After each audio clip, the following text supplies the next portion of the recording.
खबरों में आगे बढ़ने से पहले आइए नजर डालते हैं आज की सुर्खियों पर। आज महालया पूजन के साथ मां भगवती का आह्वान। पीएम केयर्स फंड से निर्मित पीएसए प्लांट का ऑनलाइन उद्घाटन। हड़ताल के कारण एमजीएम की स्वास्थ्य सेवा चरमरा सकती है। अब खबरें विस्तार से। आज महालया पूजन के साथ मां भगवती का आह्वान किया गया। आज पितृपक्ष का समापन हो गया। इसके साथ ही महालया पूजा के साथ मां भगवती का मंदिरों में आह्वान किया गया। इस साल 8 दिनों का नवरात्र होगा। मां दुर्गा जी जैसे बेटी अपने मायके आती है, ठीक उसी तरह मां के आगमन के साथ ही स्वागत और पूजा शुरू हो जाता है। उधर महालया के साथ ही मां का आंख बनाया जाता है और उसके बाद मूर्ति को अंतिम रूप दिया जाता है। पूजा की तैयारी लगभग पूरी हो चुकी है। उधर राज्य सरकार ने इस बार 5 फीट की मूर्ति पंडाल में रखने का आदेश दिया है। वैसे मूर्तिकार का कहना है कि छोटी मूर्ति बनाने में ज्यादा खर्च होता है और पैसा काफी कम मिलता है, जबकि बड़ी मूर्ति बनाने में ज्यादा पैसा मिलता है और खर्च भी ज्यादा नहीं होता। ऐसे में राज्य सरकार के इस फरमान के बाद हम लोगों को रोजी रोटी पर आफत आ गई है। हालांकि 2 वर्षों से ऐसा ही चल रहा है। मूर्तिकार मूर्ति का अंतिम रूप देने में लगे हैं। हालांकि दुर्गा पूजा को लेकर जो असमंजस की स्थिति थी, जिला प्रशासन ने 1 रोज पहले ही साफ कर दिया था कि पंडालों में भोग बनेंगे, लेकिन वितरण घर घर जाकर होगा। पीएम केयर्स फंड से बने पीएसए प्लांट का उद्घाटन आज रांची से ऑनलाइन किया गया। रांची से मुख्यमंत्री हेमंत सोरेन और स्वास्थ्य मंत्री बन्ना गुप्ता ने इसका उद्घाटन किया। इस दौरान जमशेदपुर के एमजीएम अस्पताल में ऑनलाइन उद्घाटन के बाद एसपीएसए प्लांट का जिले के उपायुक्त सूरज कुमार, एमजीएम अस्पताल के अधीक्षक डॉक्टर अरुण कुमार ने विधिवत उद्घाटन किया।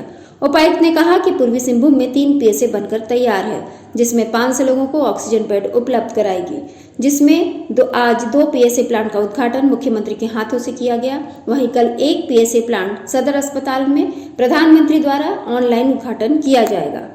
माननीय मुख्यमंत्री, माननीय स्वास्थ्य मंत्री, additional chief secretary health sir के द्वारा विभिन्न जिलों में पीएसए प्लांट का उद्घाटन किया गया है। हमारे जिले में पीएम केयर से 3 पीएसए प्लांट बनाए गए हैं। इनमें से 2 पीएसए प्लांट जो एक एमजीएम में है, जिसकी कैपेसिटी 600 लीटर पर मिनट है, एवं दूसरा पीएसए घाटशिला सब रीजनल हॉस्पिटल में है, जिसकी कैपेसिटी 250 लीटर पर मिनट की है। इन दोनों पीएसए प्लांट का उद्घाटन किया गया।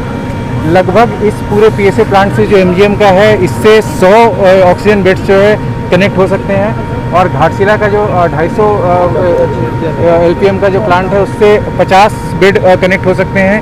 या अगर हाई पेशेंट्स अगर आए, हाई फ्लो वाले पेशेंट्स आए, तो करीब 25 पेशेंट्स को हम इमीडिएटली जो है वहाँ से टैकल कर सकते हैं। हड़ताल के कारण एमजीएम अस्पताल की स्वास्थ्य सेवा चरमरा सकती है। वैसे यह एमजीएम अस्पताल के लिए कोई नई बात नहीं है। आपको बता दें कि बुधवार से यहां पदस्थापित आउटसोर्स नर्सिंग स्वास्थ्य कर्मी अनिश्चितकालीन हड़ताल पर चले गए हैं। बताया जा रहा है कि इन्हें पिछले 2 महीने से मानदेय नहीं दिया जा रहा है, जिससे इनके समक्ष आर्थिक संकट उत्पन्न हो गई है। इसके अलावा कोरोना काल में किए गए कार्यों के एवज में झारखंड सरकार द्वारा घोषित प्रोत्साहन राशि भी अब तक इन्हें नहीं दिया गया है। आउटसोर्स नर्सिंग स्टाफ ने बताया कि अधीक्षक के साथ बार बार पत्राचार एवं वार्ता के बाद भी उन्हें मानदेय या प्रोत्साहन राशि नहीं दिया गया है। केवल आश्वासन ही दिया जा रहा है, जिससे यह सेवा दे रही 260 आउटसोर्स नर्सिंग स्टाफ अनिश्चितकाल के लिए हड़ताल पर जाने का निश्चय किया है। विदित रहे कि एक तरफ राज्य के स्वास्थ्य मंत्री दावा करते हैं कि राज्य में बेहतर स्वास्थ्य सेवा उपलब्ध कराई जा रही है, दूसरी तरफ उनके गृह जिले में स्थित कोल्हान के सबसे बड़े मेडिकल कॉलेज अस्पताल की आउटसोर्स नर्सिंग स्टाफ पाई पाई को मोहताज हैं। लगभग 260 स्वास्थ्य कर्मी जो हैं वो आज सुबह हड़ताल पर चले गए थे। त्यौहार का समय है और लगभग 2 महीने से आउटसोर्सिंग एजेंसी के मार्फत से इनकी नियुक्ति हुई है, उनको वेतन नहीं मिला है।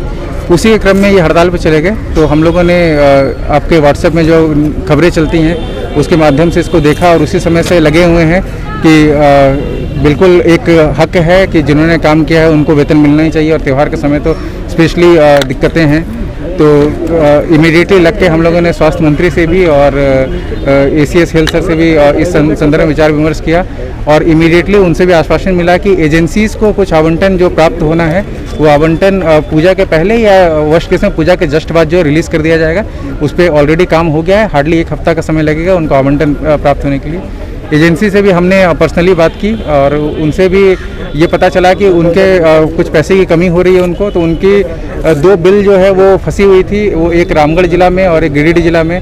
दोनों जिले के उपायुक्त से मैंने पर्सनली बात करके उसके बाद फिर उनका बिल क्लियर कराने का आश्वासन मिल गया और उनके बिल क्लियरेंस पे हम लोगों को भी एजेंसी जो है वो आश्वस्त कर दिया है कि 1 महीने की जो सैलरी है वो कल शाम तक सभी के खाते में भेज देंगे और अगले महीने की जो 1 और महीने की सैलरी बाकी है वो पूजा जो 12 तारीख शुरू होने वाला है उसके पहले जो है उनके खाते में भेज दिया जाएगा।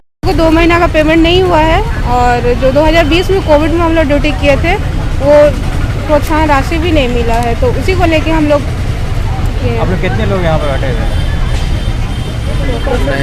260 मतलब टोटल ना 260 है। आगे क्या करेंगे आप लोग? आगे नहीं मिलता है अभी तो जब तक नहीं मिलेगा तब तक।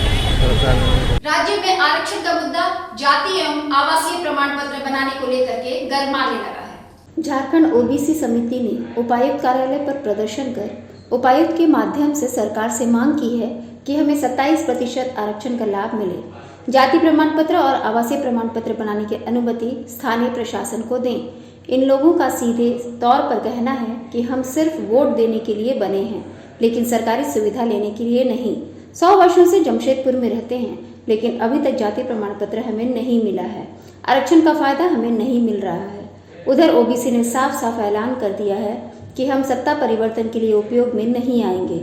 अब हम सरकार के खिलाफ आंदोलन करेंगे अगर हमारी मांग नहीं मानी गई तो। लोगों का जाति प्रमाण पत्र नहीं बन रहा है और जब जाति प्रमाण पत्र नहीं बनेगा तो 27% आरक्षण का लाभ हम ले नहीं पाएंगे। तो इसके लिए हम लोग आए हैं, इसके विरोध में आए हैं कि जाति प्रमाण पत्र के बीच में जो आप खतियान का मसला लगा दिए हैं इसको वापस कीजिए और इसको हटाइए, क्योंकि स्वर्ण बोलना नहीं चाहिए लेकिन आप किसी को भी आरक्षण दिए हैं, केंद्र सरकार लागू किया है, लेकिन अच्छी बात है स्वर्ण को आरक्षण जो लागू हुआ 10% उनमें कोई मापदंड नहीं है, उसमें खतियान की आवश्यकता नहीं है। आज अगर हमें स्वर्ण जाति प्रमाण पत्र बनाने की बना लें तो बहुत आसानी से बन जाता है, लेकिन मैं जिस जाति से बिलोंग करता हूँ मेरी जात का जो समाज है उनका भी लेटर पेड, उनका भी समाज का जो कमेटियां होती है उसको नहीं मान रही है और ग्राम सभा में भेज रहा है। जो 10 साल पहले मुखिया बन के आया वो हमारा जात बताएगा कि हम किस जाति के हैं, तब जाके मेरा जाति प्रमाण पत्र बनेगा। और हम खतियान मांगा जा रहा है तो खतियान वाले लोग हम लोग नहीं हैं। हमारे बाप दादा आए थे शहर में 50 साल 60 साल पहले रोजी रोटी कमाने। जयपुर में मिसेस इंडिया चार्मिंग फेस्ट 2021 का आयोजन किया गया। शहर के 2 प्रतिभागियों ने बाजी मारी। Mrs India and powerful tourism के लिए वंदना कुमार झांगील और आशीष खान ने मिस्टर इंडिया चार्मिंग यूनिवर्स प्रथम रनर अप का खिताब अपने नाम किया। उन्हें मिसेस फिटनेस क्वीन और मिस्टर फिटनेस किंग का पुरस्कार मिला। इसके साथ जिले के पसंदास ने अपना योगदान एक फैशन फोटोग्राफी और behind the scene video partner के रूप में अपनी उपस्थिति दर्ज कराई और उन्हें मोमेंटो देकर सम्मानित किया गया। मिसेस वंदना पेंटाकोटा ने जूरी की भूमिका निभाई, उन्हें भी सम्मानित किया गया। जसप्रीत कौर के द्वारा आयोजित की गई Mrs India and powerful and India charming fest 2021 2 दिनों तक चली। इस कार्यक्रम में अलग अलग राउंड टैलेंट इंटरव्यू और प्रश्न उत्तर राउंड था, जिसके अलग अलग तरीके के फोटोशूट किए गए। प्रतिभागियों ने जमकर हिस्सा लिया। शहर के आशीष वंदना ने 2 खिताब अपने नाम किया। शहर के बसंतदास कैमरे से उपस्थिति दर्ज कराई और इस कार्यक्रम में आरब सागर, रोहित कर्माकर और अंजना राकेश बड़ाई उपस्थित थे। मिसेस इंडिया का प्रोग्राम, लेकिन इस बार जसप्रीत मैम ने थोड़ा सा डिफरेंट सोचा, जिसमें उन्होंने मिस्टर एंड मिस का भी प्रोग्राम साथ में रखा। ऑल ओवर तीनों प्रोग्राम एक साथ हुए, जहां different varieties of talent run हुए एंड मतलब इनको अपने आप को और बेहतर बनाने का मौका दिया गया। स्टेज पे किस तरीके से ग्रूमिंग वॉक करना चाहिए, कितने कॉन्फिडेंस से अपने आप को प्रेजेंट करना चाहिए, हर तरीके का सिखाया गया। वहाँ पे ग्रूम करने के लिए भी मुंबई से आई हुई थी अलवीरा फर्नांडिस, उन्होंने ग्रूम किया सबको, मिस्टर मिस एंड मिसेस को। एंड मतलब स्टर्लिंग अथर्वा में स्टे था हमारा 3 days का and all over program super.